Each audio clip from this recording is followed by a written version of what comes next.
Gracias.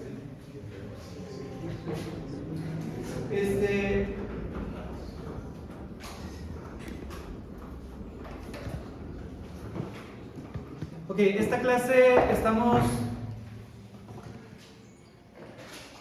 vamos a estar manejando la plataforma de Moodle para tareas, para entregar tareas y ver objetivos de la semana, etcétera. Los que están en línea solamente van a ver eso y ustedes van a ver, vamos a estar en la clase de físico y ahí van a estar algunos de los recursos.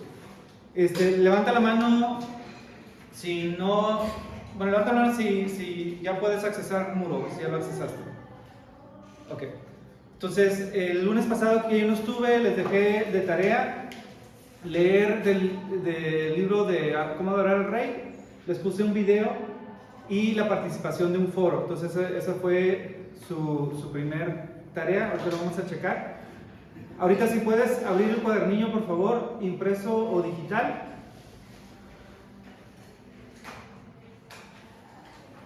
Vamos a leer lo primero, nomás para prepararnos.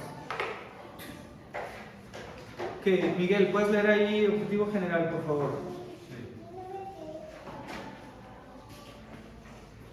El alumno reconoce y practica los elementos musicales básicos para planear los cultos cristianos y desarrolla la capacidad de dirigir la adoración en la iglesia. Y los específicos. Que el alumno obtenga un conocimiento básico de la historia, funciones y descripción de la música en los diferentes periodos de la historia bíblica. Que el alumno pueda aplicar los conocimientos obtenidos a su tiempo, cultura e iglesia. Muy bien. En esta clase vamos a estar viendo un vistazo de la música en la iglesia y la adoración. Gracias. El objetivo general dice que el alumno reconoce y practica los elementos musicales básicos. No es el enfoque de esta clase que tú te conviertas en un músico, sino que conozcas y puedas utilizar correctamente los elementos musicales y adoración dentro de la iglesia. ¿Okay? Levanta la mano si en tu iglesia o en alguna iglesia has participado en el equipo de alabanza, ya sea tocando o cantando, algo musical. ¿Ok? 4 de 12. Como estamos haciendo teología, el enfoque de formación, ya sea para el ministerio pastoral o misiones, etcétera. Esta clase yo quiero que tú entiendas bíblicamente qué es la música, qué es la adoración, cómo se utilizó, el potencial que tiene históricamente y luego lo apliques hoy en día. Vamos a ver un poquito de elementos musicales, de lo que es melodía, lo que es armonía, lo que es ritmo. Vamos a ver un poquito acerca de estilos musicales, pero no va a ser el enfoque principal de la clase, más me voy a enfocar en la base de la adoración y que lo puedas visionando a que seas pastor, que seas misionero, que seas líder en una iglesia, que ya sea que estés participando o no, pero que entiendas la función de lo que es la música dentro de la iglesia. ¿Se entiende?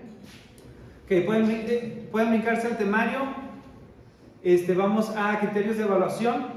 Tenemos tres exámenes o tres evaluaciones parciales. Cada uno vale 20% y luego una evaluación final, o sea, un examen final que vale 40%. ¿Lo ven ahí en su cuadernillo? Sí. Ok, entonces el 20% va a ser la lectura requerida, que es un libro que se llama Cómo adorar al Rey. Les puse los primeros capítulos, tenías que haber leído los primeros 2 para hoy. Encargué el libro físicamente. Nuestro sistema aquí en SECAM es, si no quieres gastar, puedes sacar el libro de biblioteca, nomás lo cuidas, no lo rayas ni lo doblas y lo entregas como lo recibiste. Entonces puedes utilizar el libro de esa manera y no simplemente leerlo. O si quieres comprar el libro, si eres fresa, tienes mucho dinero y quieres quedarte con el libro, es la mejor opción. Puedes comprarlo al costo, eso es opcional. Entonces ahorita les mandé los primeros capítulos para que no nos atrasáramos, pero vamos a tener el libro físicamente. ¿Okay?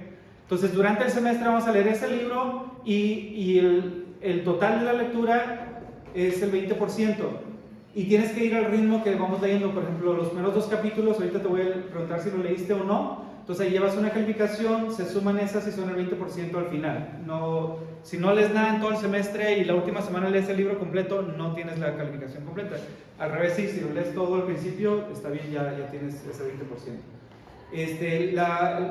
El examen parcial va a ser más o menos a mitad del semestre y el examen final, obviamente al final, y las tareas van a ser variadas. Por ejemplo, esta primera tarea de participar en el foro cuenta hacia el 20%.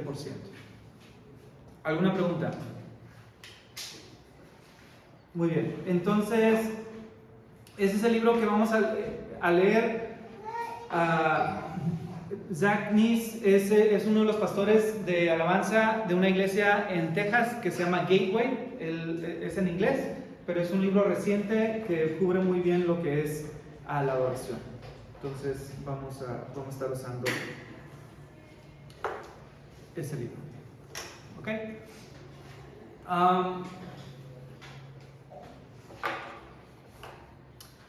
Entonces, contéstame si leíste o no el libro de los primeros 2 capítulos del libro de Cómo adorar al Rey.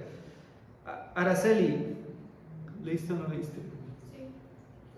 Muy bien. Carlos, Sí. muy bien. César, Sí. Daniel, No.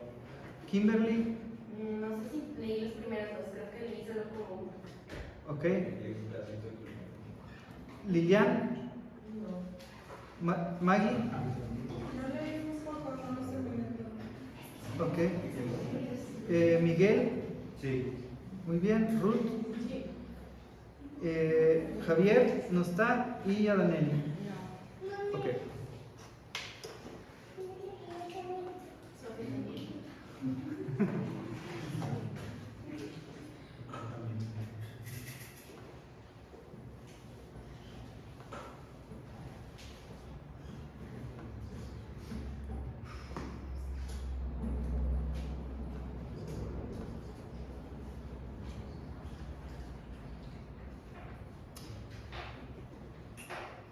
Un segundo.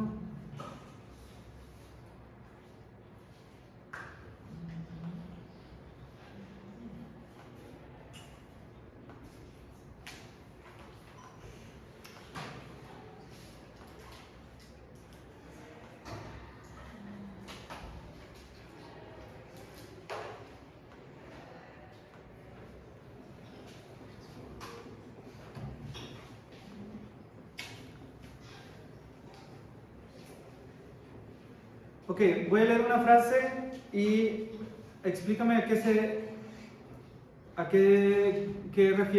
refiere el autor en esta frase.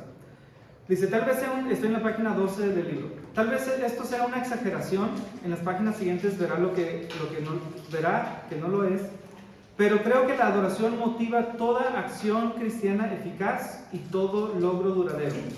La adoración es el suelo del cual crece todo esfuerzo cristiano significativo. ¿Quién explica a qué se refiere el autor con eso?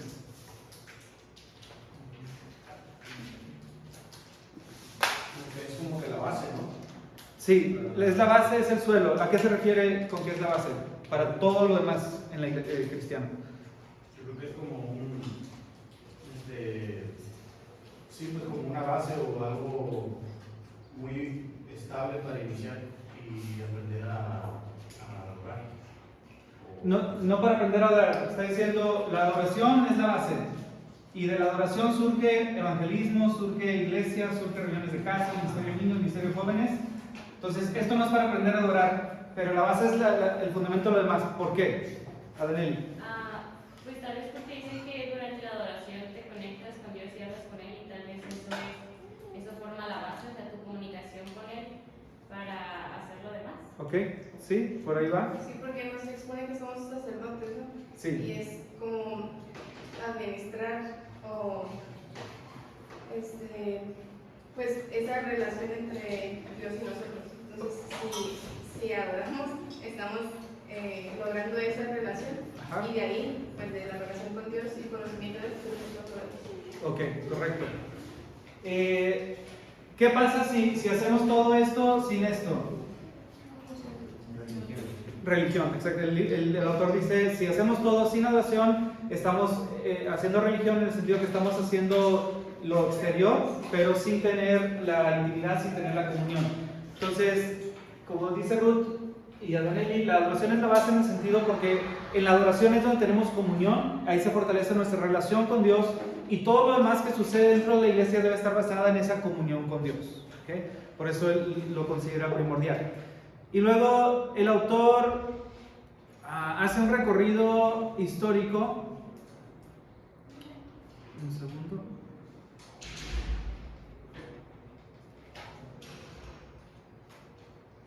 Ok, el autor hace un recorrido histórico. No estoy de acuerdo con todo lo que él dice de la manera que lo dice, pero vamos a hacer eco en lo que él dice. Tenemos, bueno,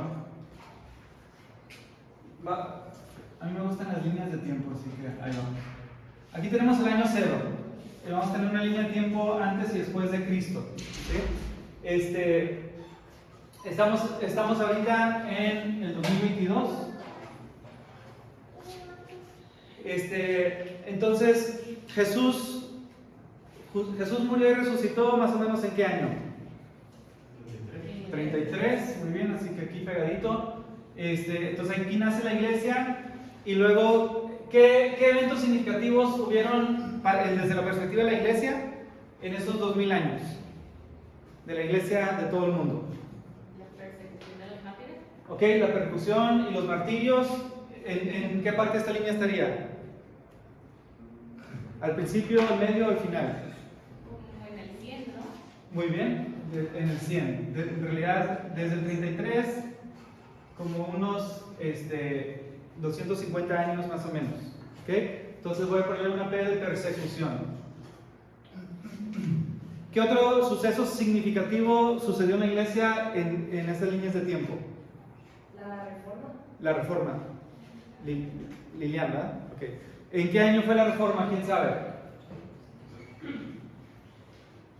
¿O qué fue la reforma? Fue como en el 1400, 1500. Ajá, 1517 empezó Martín Lutero, entonces la mitad y la mitad. 1500, lo voy a poner así, números redondos, reforma. Carlos, ¿qué entiendes? ¿Qué fue la reforma? Fue como, a ver, se dijo que es sobre Martín Lutero. Martín Lutero inició la reforma, ¿correcto? Creo que es como, no recuerdo muy bien, pero creo que es como la influencia inglesa, así como, ¿La qué, perdón? como que empezó ya como en la iglesia, podría decir. Ok, empezó a surgir bien la iglesia, ¿sí? Antes de eso tenemos la Edad Media o el oscurantismo y la única iglesia, bueno, no la única, pues sí, la única iglesia que existía en el mundo occidental era ¿cuál? La católica. Entonces, la iglesia en 1500 hubo una ruptura y empezó con Martín Lutero, pero hubieron otros como Juan Calvino y John Hus antes y otros que reformaron, eso quiere decir cambiar, o sea, como una revolución dentro de la iglesia y surgieron lo que hoy en día llamamos las iglesias cristianas, que cuando estaba sucediendo, el Papa mandó a que dejaran de hacer eso y ellos no estuvieron de acuerdo, entonces protestaron contra la orden que estaba dando el Papa y de ahí salió el nombre de iglesia protestante. Entonces, nosotros somos protestantes. Todos los protestantes son los que salimos de la iglesia católica porque creemos que la iglesia católica se había equivocado en varios puntos y entonces se reformaron, se cambiaron y de ahí surgió la iglesia. Muy bien. Hubo otro suceso en el año 313. El concilio de Nicea. No, el concilio de Nicea fue un poquito después. El concilio de Nicea fue una reunión de líderes de la iglesia.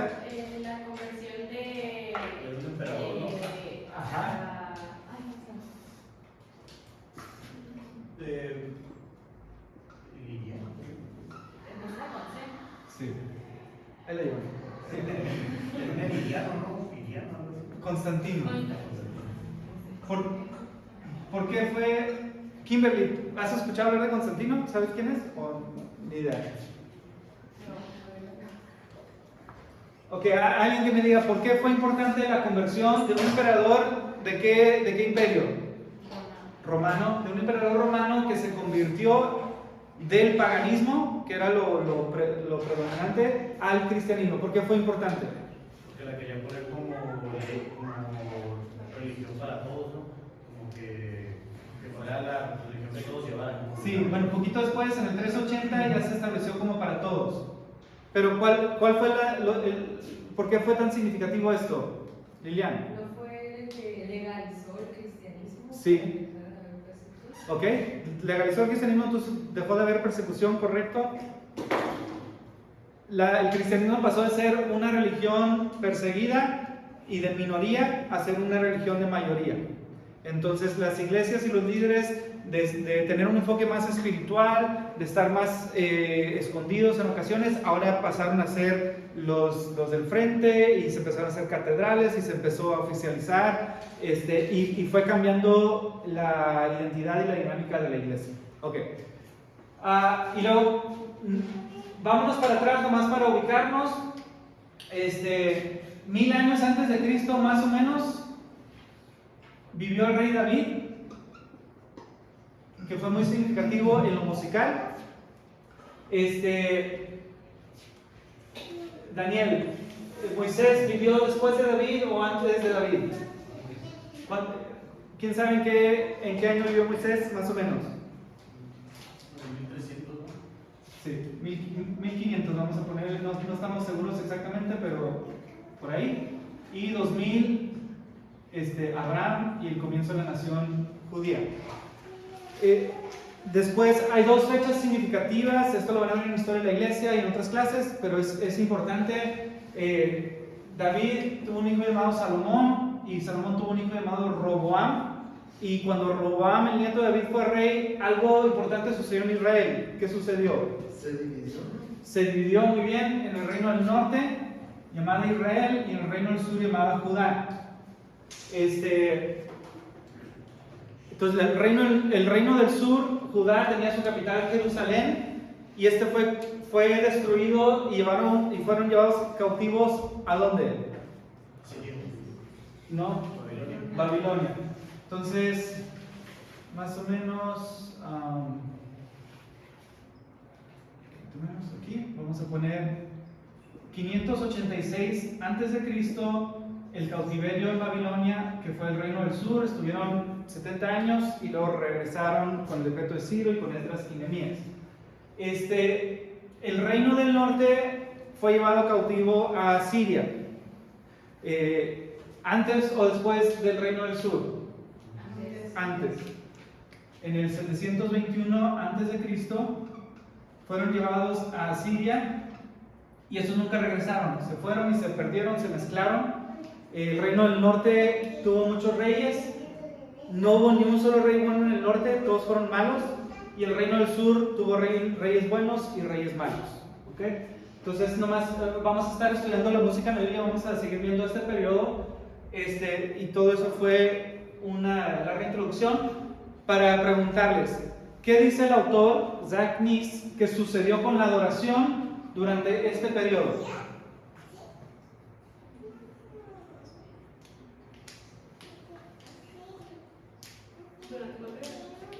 Él dice 2000 años. Yo no estoy de acuerdo 2000, pero yo diría como 1700. O sea, ok, el Zach Nis habla de tres cosas: sacerdocio, la Biblia o la palabra y la adoración. ¿Qué dicen los que leyeron el libro? ¿Qué dice que sucedieron con esas tres cosas? Se hizo como de un solo sector Ajá. pues de la comunidad cristiana, por así decirlo, o en general es como pues las tres, la sacerdocio pues se hizo como solo judíos y se creyeron más también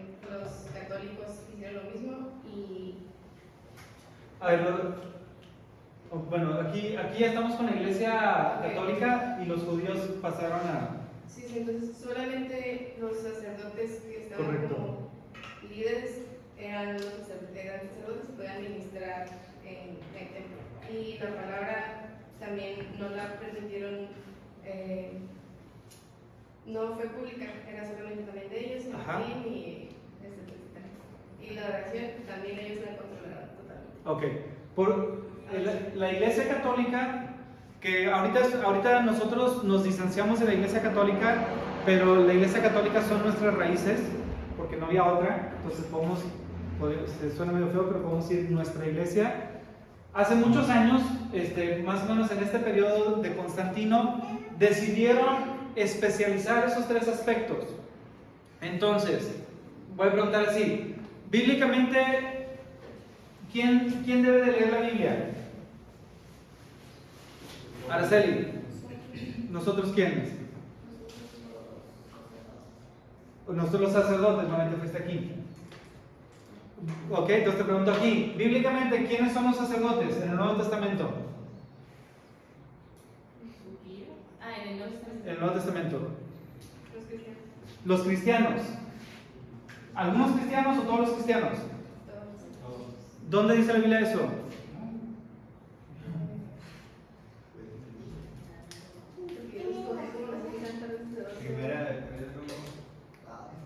Ok, muy bien. Primera de Pedro 2:9, mas vosotros sois real sacerdocio. Le escribe a toda la iglesia, ustedes son un sacerdocio real, nación santa, pueblo adquirido por Dios, para anunciar las virtudes de aquel que os llamó de las tinieblas a luz. 1 Pedro 2:9. Y también en Apocalipsis, no tengo aquí la cita, dice, nos ha hecho reyes y sacerdotes. Entonces, bíblicamente, pregunto otra vez, porque tenemos que tener esto seguro, es uno de los puntos del libro. Bíblicamente, ¿quiénes son los sacerdotes? Todos los cristianos. ¿Ok? ¿Quién debe leer la Biblia? Todos los cristianos. ¿Quién debe de adorar? Todos los cristianos. Pero lo que dice el autor es, durante muchos siglos, esto se especializó. Ellos dijeron, no, es muy sagrado servir a Dios, es muy sagrado ser un sacerdote. Entonces vamos a tener una clase, un sacerdocio que solo ellos. La Biblia es muy santa y no podemos permitir que todo el mundo la lea. Mejor que la lean los que saben más y ellos la expliquen. Entonces se fue especializando y la gente iba a la iglesia solamente a sentarse y escuchar. Y durante muchos siglos la misa o el culto era en un idioma que la gente no entendía, era en latín, y la gente se sentaba nomás a oír pero sin entender nada. Entonces la gente se mantenía en la ignorancia tanto de la Biblia como de la adoración, y musicalmente se empezó a practicar, no que cantara la iglesia como lo hacía la iglesia primitiva, se juntaban y cantaban, como vamos a ver unas citas en el Nuevo Testamento de eso, como Jesús cuando tuvo la última cena en el aposento alto, cantaron un himno y luego fueron al Monte de los Olivos. O sea, había una práctica de cantar dentro de la iglesia primitiva, y no de conciertos, sino de cantar como comunidad. Y luego eso al paso de unos siglos se fue perdiendo y nada más se permitía que los sacerdotes cantaran. Entonces, en esto sí estoy de acuerdo con el autor, ponle de 380, por agarrar una fecha, cuando se hizo oficial el catolicismo, hasta el 1517, entonces 1200 años, la iglesia no cantaba, la iglesia nomás escuchaba, entonces la iglesia no adoraba, nomás veía a otros cantar. Y luego en la Reforma hubieron varios cambios, y uno de los puntos principales era el sacerdocio de todos los creyentes. Esa revelación la tuvo Martín Lutero y Calvino y los demás. Entonces se restauró el sacerdocio, dijeron, todos somos sacerdotes, todos podemos ministrar a la presencia de Dios, todos podemos escuchar a Dios. La palabra fue uno de los puntos claves de la Reforma. Todos debemos de leer la Biblia. Martín Lutero tradujo la Biblia de los idiomas originales, hebreo y griego, a el idioma germánico que él hablaba, el alemán, pero el idioma de la chusma, de la gente. Esa fue la Biblia de Lutero, buenísima traducción, y los otros reformadores. Entonces eso causó una revolución. Y hubo un cambio con la adoración o con la música, que en las iglesias protestantes comenzó a haber música no donde la gente iba a escuchar que cantaran desde enfrente, sino donde la gente común y corriente cantaba. Y esto fue un cambio radical. Ahora, desde la Reforma Protestante empezó a haber muchos cantos, la mayoría en lo que hoy llamamos himnos. El autor dice que esos himnos no son adoración. Si leíste hasta esa parte, a ver, ¿quién me explica qué dice Zach Nis sobre los himnos de la Reforma? Miguel. Se referían o la intención era enseñar palabra, Ajá. doctrina. Correcto. Y era como sermones cantados, mencionaron. Muy bien, entonces esto yo no lo había escuchado, me gustó cómo lo explica, no estoy de acuerdo totalmente porque sí hay himnos que son de adoración, definitivamente hay muchos himnos que son de adoración, santo, santo, santo, y Martín Lutero, Castillo fuerte es nuestro Dios, refugio en la tormenta. Ok, estás cantando doctrina, es lo que está diciendo, no adoración. Bueno, entiendo su punto, pienso que lo está exagerando un poquito, pero bueno, su punto es, había música, pero el énfasis estaba sobre la palabra y la doctrina, y eso es correcto. No era que en 1700 o 1600 entraban a la iglesia y sentían la presencia del Espíritu Santo en la adoración, tanto como es hoy en día. Ese es el punto del autor. No era tanta adoración, sino era más música, pero fue algo importante. ¿Ok?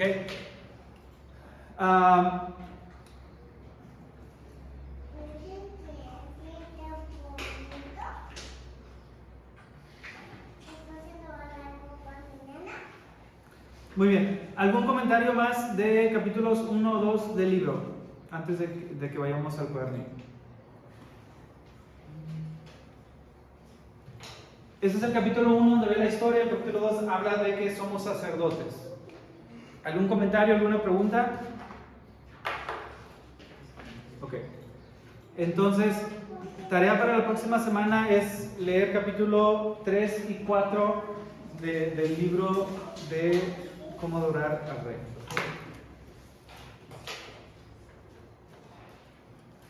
Muy bien, vamos al cuadernillo, página 4. Deja ver si puedo prender este.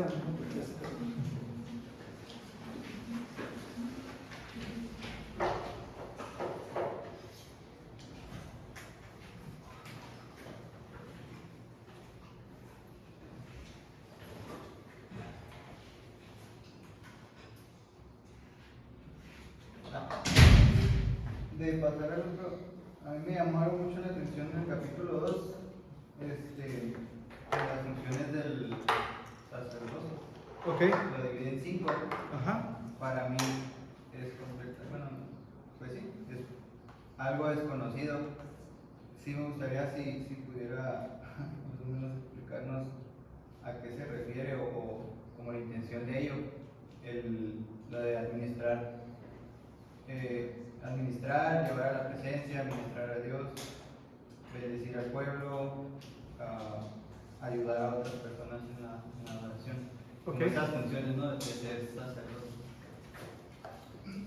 Ok. Ahí las explica, pues, pero no sé, como si pudiera darnos como una...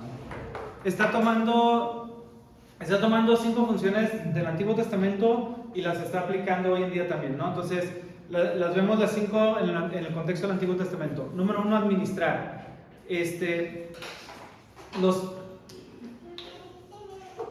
Los sacerdotes. Ok.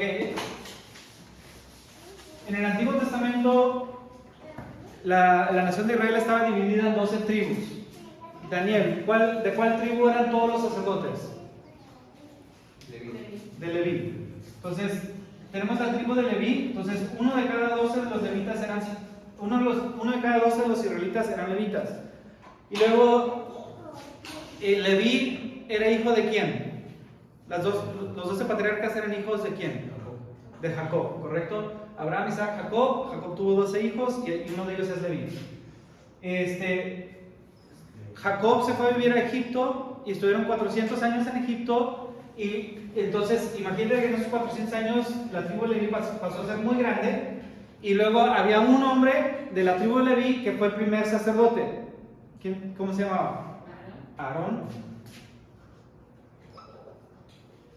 Entonces, habían miles y miles de levitas, pero Aarón, empezaron los sacerdotes. Entonces, nomás para que entiendas primero la diferencia entre levitas y sacerdotes.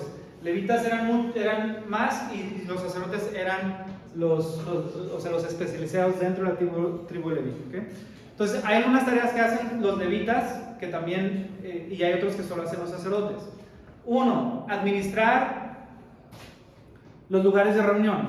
Cuando construyeron el primer lugar de reunión, lo construyó Moisés, o bajo las órdenes de Moisés, fue el tabernáculo. Entonces eran tiendas, eran postes, eran lámparas, eran mesas. Entonces cada vez que se movían, recogían todo, lo guardaban, cargaban, marchaban. Eso lo hacían los levitas, y los sacerdotes también estaban ahí incluidos. Entonces esta es la tarea de administrar los lugares de reunión. Entonces los levitas hoy en día, o sea, vamos a la iglesia, quizá acomodamos las sillas, quizás chequemos que no esté muy caliente, que esté muy frío, limpiamos, preparamos un lugar, los sugieres, pueden participar un poquito de esto. Todo ese aspecto práctico es el número 1. ¿Okay? Número 2, llevar a la presencia. La gente en el Antiguo Testamento iba al tabernáculo, que era como un rectángulo con el lugar santísimo y lugar santo, y afuera estaba un recipiente como una fuente de bronce donde se lavaban las manos, y un altar, y adentro había 3 cosas en el lugar santo. ¿Quién sabe qué había en el lugar santo? No, eso estaba en el santísimo, con los 2 querubines arriba. En el santo estaba el candelabro, que era la lámpara, estaba una mesa con panes que cambiaban todos los días, y la mesa de incienso. Entonces, punto 2 de los sacerdotes es llevar a la gente a la presencia. Venía, o sea, la Biblia la podemos entender en términos muy prácticos y luego ya lo podemos aplicar, ¿no? La gente llegaba a este lugar para pedir perdón, entonces quizá traía un borrego, o para hacer una ofrenda, y a lo mejor traía un manojo de trigo que iba a ofrecer a Dios las primicias de su campo. O a lo mejor tenía una enfermedad y venían delante del sacerdote. O a lo mejor simplemente querían orar o adorar. Toda esa gente iba llegando al tabernáculo o al templo, porque el templo era exactamente igual en las funciones. Entonces llegaba una persona, lo recibía un sacerdote y le decía: bienvenido, ¿qué vas a hacer hoy? Ah, voy a hacer esto. Entonces el sacerdote lo acompañaba en su acercamiento a Dios. Es lo mismo que hacemos los sacerdotes hoy. Un pastor es un sacerdote. La gente viene con necesidad, la gente viene tomando una decisión, la gente viene con un problema o con una nueva experiencia. Entonces el pastor ayuda a la gente a entrar a la presencia de Dios, ayuda a la gente a tratar con su pecado o con su dificultad, ayuda a la gente a ofrecer incienso delante de Dios, le da luz a la gente a través de la palabra. Entonces, segunda función es llevar a la presencia. Igual los músicos, un equipo de alabanza no está diseñado para hacer un concierto, para nomás tocar bonito, sino que la música tiene el poder o la adoración para llevarnos a la presencia de Dios. Entonces un buen equipo de alabanza no es el que toca bien, sino es el que lleva a la iglesia a la presencia de Dios. Entonces es la segunda función de un sacerdote. Número 3, ministrar a Dios. Aparte de llevar a otros, el sacerdote tenía que buscar a Dios, tenía que conocer la palabra, leer la Biblia, tenía que adorar, tenía que orar, interceder. Todas esas funciones, simplemente estar delante de Dios, nosotros ministrando, es lo que nos prepara a nosotros para poder servir a otros. Es la tercera función que el autor menciona. Número 4, bendecir al pueblo. Los sacerdotes, una de sus funciones, una de sus responsabilidades era bendecir, y es parte de lo que hacemos. Algunos pastores acostumbran al final de una reunión declarar una bendición sobre la iglesia. Eso es algo bíblico, el bendecir, el hablar bien, el hablar con la palabra de Dios es una función sacerdotal que tenemos como ministros de Dios. Y número 5, ayudar a otros a adorar a Dios. Eso va parecido el de ayudar a otros a entrar a la presencia de Dios. ¿Sí? ¿Contesté o tienes alguna duda? Ok. Muy bien, vamos al cuadernillo.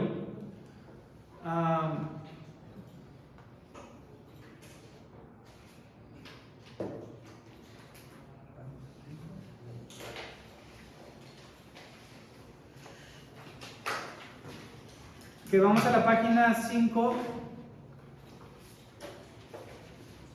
y quiero preguntar,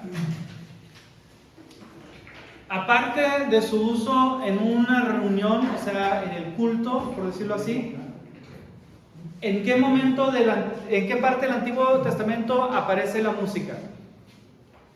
O sea, no me digas cuando David trajo el arca o en el templo que estaban adorando con Salomón. O sea, no en esos lugares de culto, sino ¿dónde más aparece la música en el Antiguo Testamento? Al final de una guerra, David entra cantando. Ok, David mató a 1000, Saúl mató a 1000, David a sus 10,000. ¿Esa? Sí. ¿O cuál? Sí, pues el Ok, procesiones de victoria después de una guerra incluyen música, correcto. También Adelante. cuando Saúl la atormentaron. Ok, David tocando el arpa para Saúl. Adaneli. Cuando salieron de Egipto, Ok, después de cruzar el Mar Rojo, ¿quién cantó? Miriam y Moisés. Moisés primero y luego Miriam, no sé si cantó o danzó con el pandero, pero compusieron un canto, correcto, ¿no? Débora hizo. Muy bien, Débora hizo un canto después Cuando fueron a la guerra. Ajá, después de derrotar a Císara. Entonces, con la guerra vemos a veces como procesión y muchas veces como lo que los mexicanos llamamos corridos, hacían su versión de los corridos, que era un recuento de lo que había sucedido en la guerra, que es lo que hizo Débora, y hay otros ejemplos también. ¿Quién más?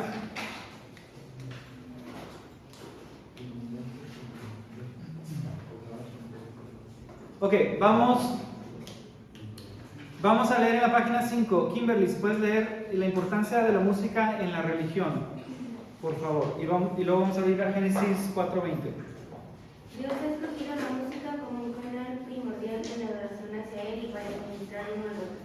El canto como una herramienta de adoración no solamente se ve por la razón que la música originó del mismo corazón de Dios, sino también que es inseparable de la existencia humana.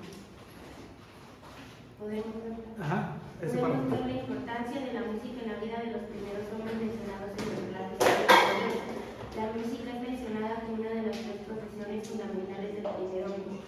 1, los que creaban ganado; 2, los que tocaban las arpas y flautas; 3, los que hacían artífice de toda obra de bronce y de hierro.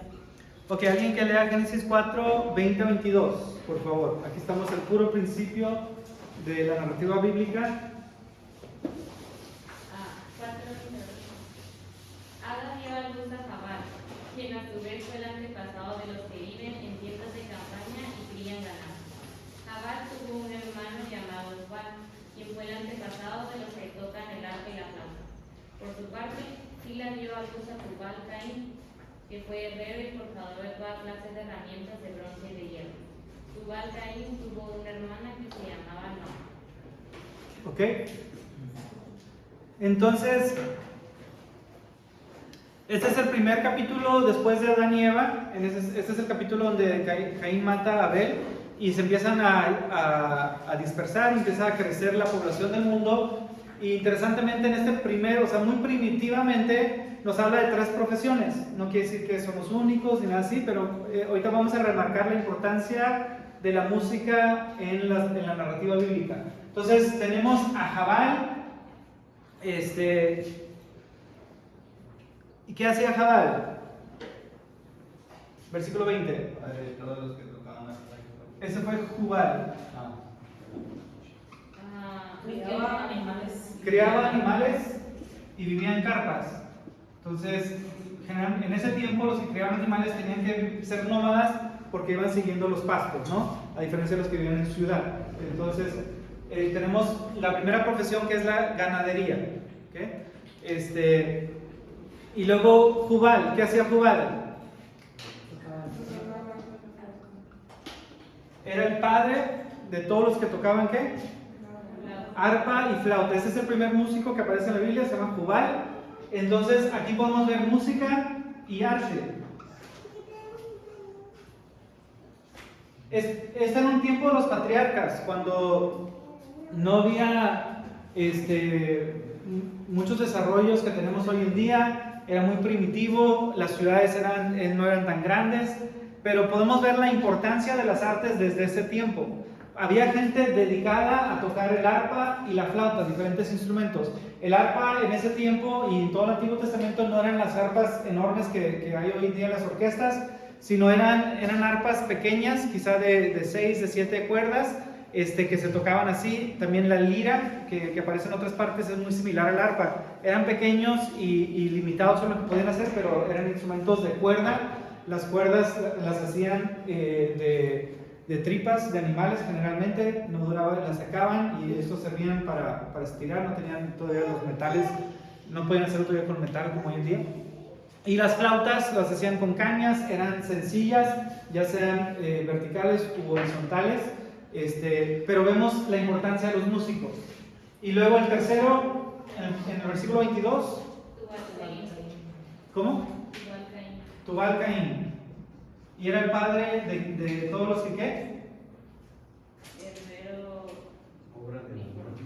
Herreros, o sea, artífices, o sea, eran los que hacían utensilios, los que hacían cosas, que ellos iban a tener más la tendencia de vivir en ciudad, de cambiar artesanías, quizá, o sea, podemos meter cosas de barro, cosas de diferentes tipos. Entonces, vemos 3 profesiones y una de las 3 es un músico.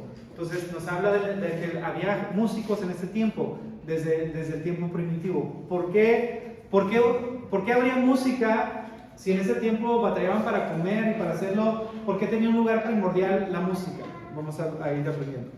Seguimos leyendo, dice: estas 3 profesiones eran esenciales en la vida de los hombres de la vida nómada. Aún en ese tiempo la música era considerada una necesidad para la vida diaria de la gente. Al lado de las profesiones para sustentar la vida, la música era del mismo nivel. En esos tiempos la música tenía una función muy importante, tenía una función muy práctica y era usada en las rutinas de todos los días. Lilian, si puedes leer el que sigue, por favor. La música en la escritura siempre ha sido asociada con eventos grandes en el programa de Dios para con su pueblo. Eventos como la creación, la redención de Egipto, la destrucción de los muros de Jericó, la devastación del templo de Salomón. La dedicación. La dedicación del templo de Salomón, el avivamiento bajo Ezequías y Josías, y la restauración bajo Esdras. Ok. Alguien que lea por favor Job 38, 4 a 7. Esos 6 puntos que están ahí son eventos muy muy grandes, muy importantes en la historia de Israel, en la historia bíblica, y todos tenían música. Entonces el punto es, veamos cómo la música jugaba un papel importante en tiempos bíblicos.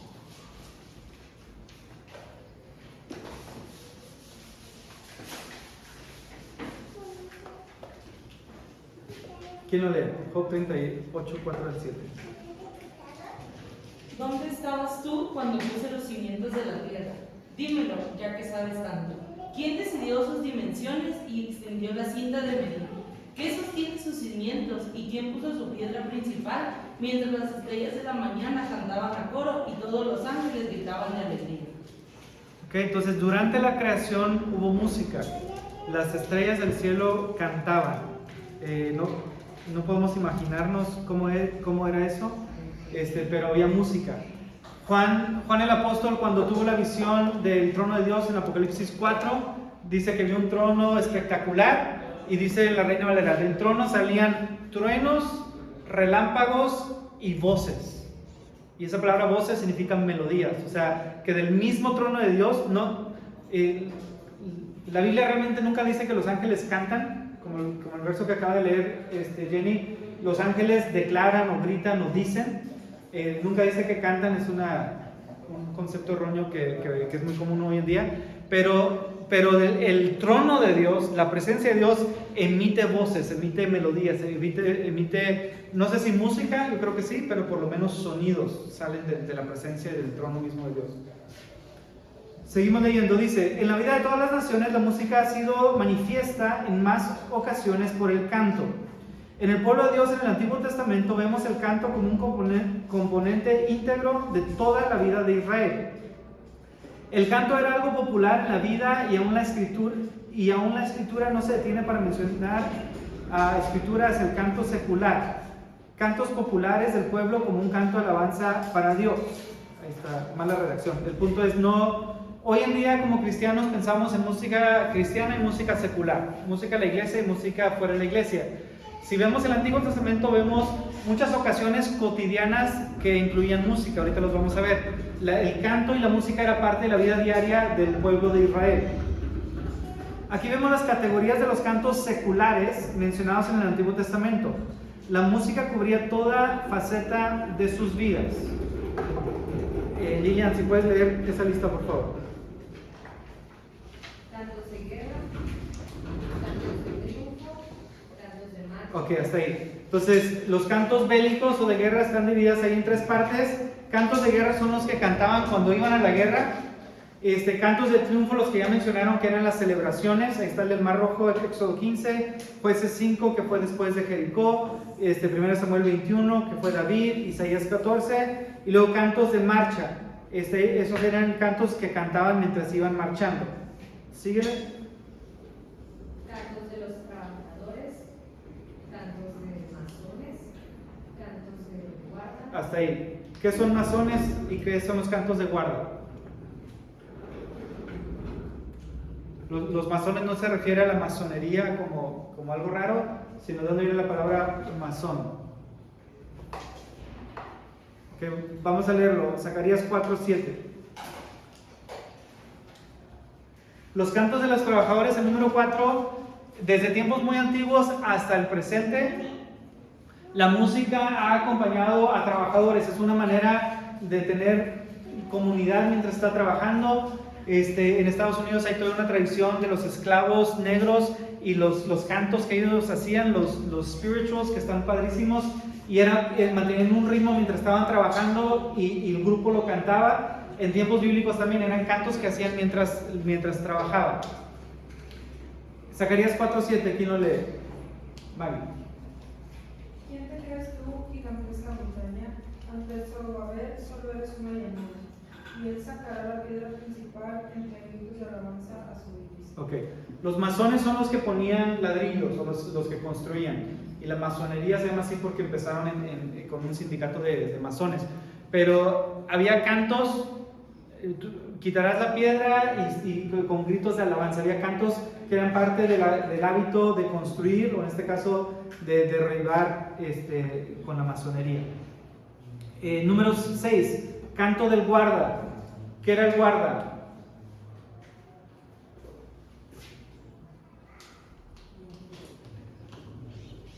En tiempos bíblicos, ¿qué significa un guarda?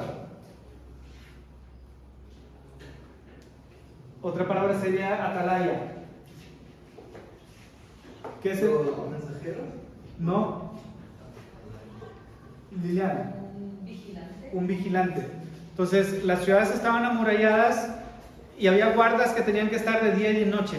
Y era un trabajo muy aburrido, no tenían teléfono para pasar el tiempo. Entonces, algo lo que hacían era cantar, y había varios guardas, pues también era una manera para saber que no se habían dormido y para pasar el tiempo y medir las estaciones del tiempo. Había cantos que pasaban los guardas. Número 7, cantos de amor. Salmo 45 es un salmo que es un canto de bodas. Cantares, realmente todo el libro de Cantares es una canción y son cantos del novio y de la novia. Y Ezequiel 33, también hay un canto de amor. Número 8, canto de boda. En las bodas había ciertos cantos. Número 9, cantos de beber. Se emborrachaban o tomaban vino, igual que en México, y cantaban. Número 10, canto de danza. Había cierta música que se usaba para danzar. Número 11, David, cuando viene regresando al palacio después de huir con Absalón, su hijo, se encuentra con un viejito Bezaliel, no me acuerdo cómo se llamaba el viejito, y David le dice, vente a vivir al palacio, y el viejito le dice, no, yo ya estoy viejo, mis oídos no van a disfrutar el voz de la música que se oye en tu palacio.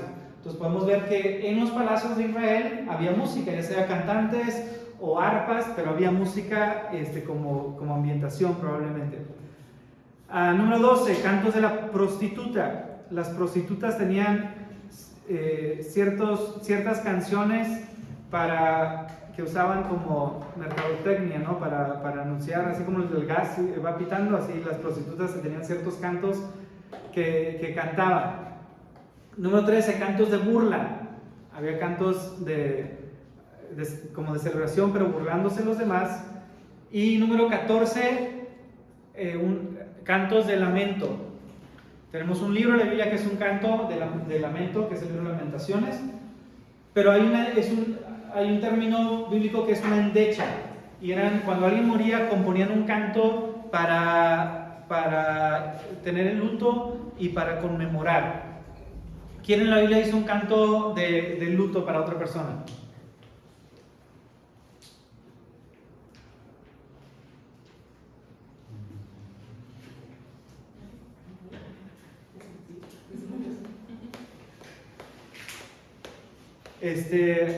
Bueno, el primer ejemplo ahí es David. Segunda Samuel capítulo 1, ¿a quién lamentó David?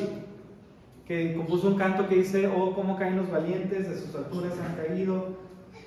Lamentó a 2 personas que habían muerto, a Saúl y a Jonatán, su amigo, ¿no?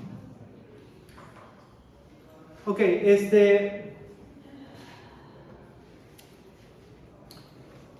ahorita vamos a ver algunas características de la música de la Biblia,